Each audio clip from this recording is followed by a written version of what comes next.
All right. Let's turn the fan on, boys and girls. First things first. Get some airflow in here. And the second thing is, we are going to continue the discussion on the current state of van life here in Vancouver and the explosion of van life in general in Canada and probably the US.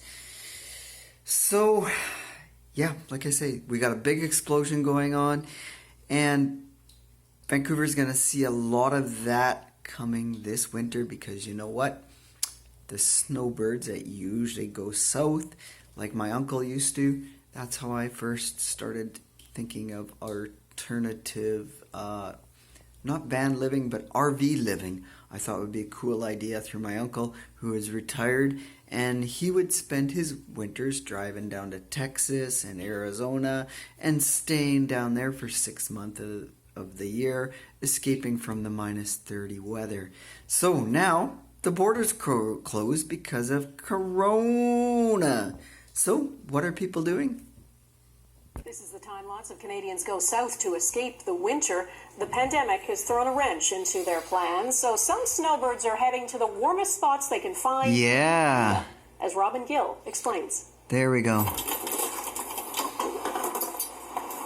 Peter Fairhead staked out a spot at this RV park before it got busy. Normally, the Alberta man would be heading to Arizona or California.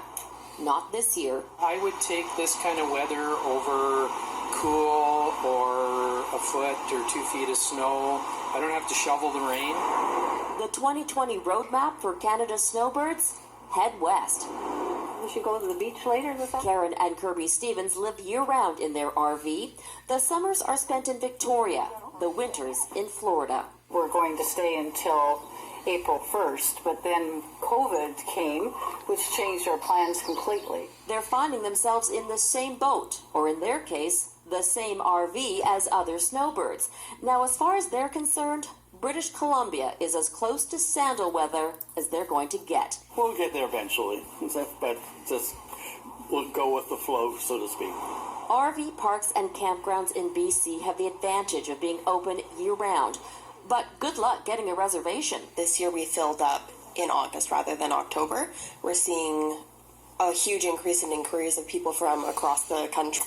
The warmth and the sun and the blue sky is more important than freezing to death here in the winter. Okay, bud. The Stevens family sees their own patches of blue. If you have to be somewhere in Canada, Victoria's, I have no doubt that that's why the island is so full.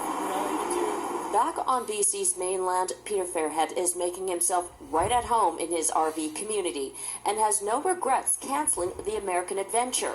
The situation just is a little unnerving south of the border, so it's just, we're here.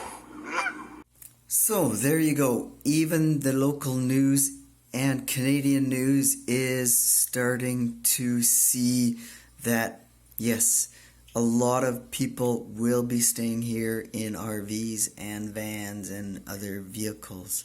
So it's getting quite popular, not only from the YouTube community promoting this lifestyle, but yeah, now this. So I belong to a couple of Canadian van life groups, travel groups, RV groups, stuff like that. And a lot of things that I'm noticing this year is, hey, everybody's heading out west. Everybody's heading to Vancouver or Vancouver Island. Where do I stay? Can you tell me a place to stay? Do you know somewhere I could park or boondock? Facilities, washrooms, where can I go? I'm seeing a lot of that in the comment sections of these groups. So, yeah, explosion is coming. And does that mean we're going to get bans? Are we going to see no parking signs? Is that next? And look, at this will answer your question. Or I should say this will answer my question. In the latest news, October 17th, which is, look at, that's today, October 17th. This was this morning. Overnight parking ban at Strathcona Park to be enforced, starting with the warnings.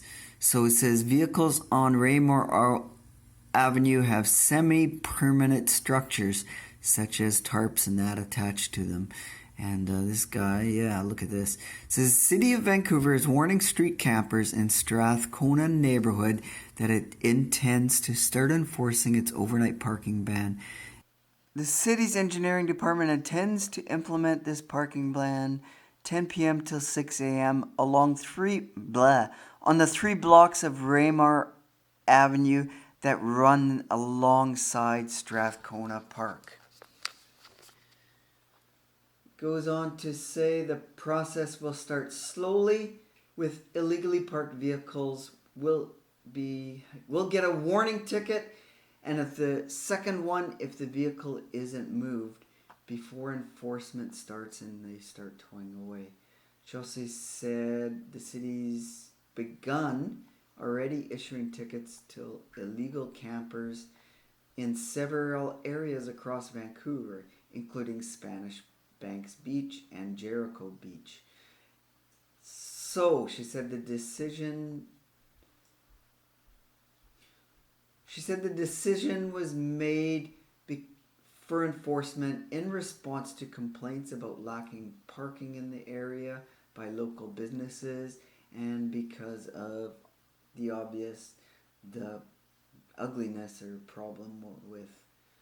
The city says the decision will proceed with enforcement in response from the complaints by the amount of RVs and lack of parking in that area for businesses and the public. So, yeah, in other words, because of the explosion in van life and RV life. It also goes and it says, blah, blah, blah. 34 people in the city's homeless count said they slept in vehicles, and the city is working with these people to provide support and connections for income and housing. And they won't enforce the parking bans on these individuals while city staff is working with them.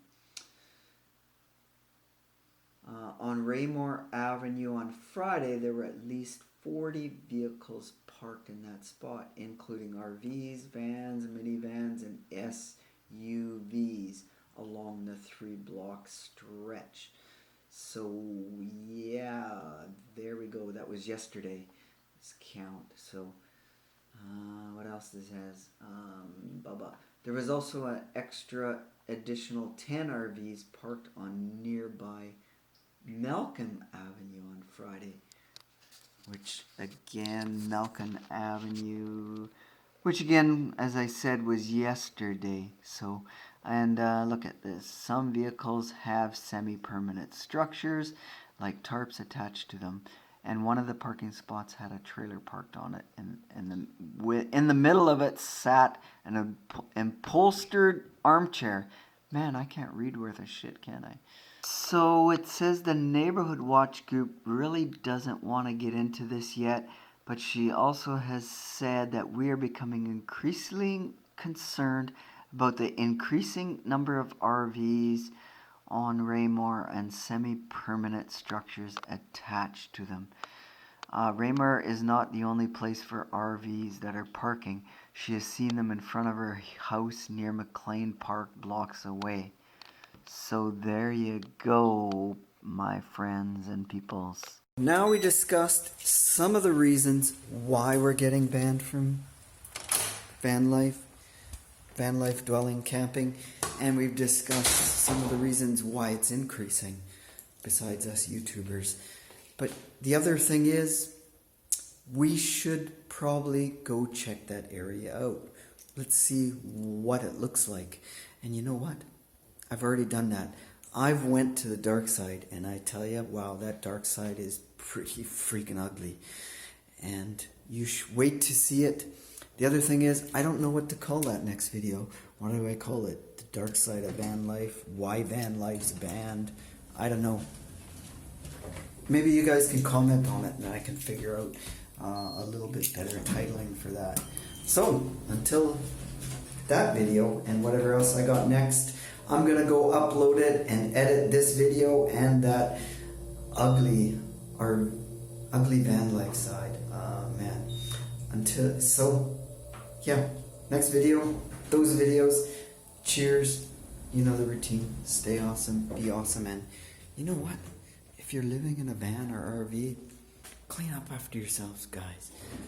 And look after your surroundings. Yeah. Cheers, that's all I can say.